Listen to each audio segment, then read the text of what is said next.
how to edit tags in Shopify.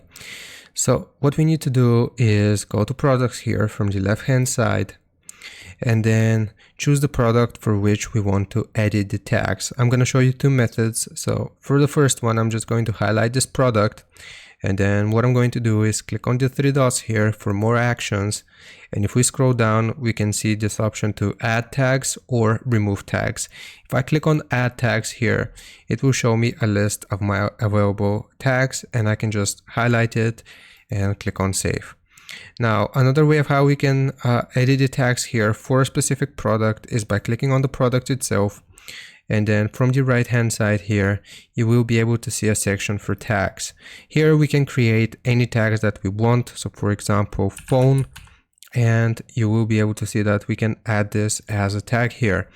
And basically after we have added it, we will simply click on save, and that's how you edit tags in Shopify. Hope this helps you out. Leave a like and sub, and I'll see you next time.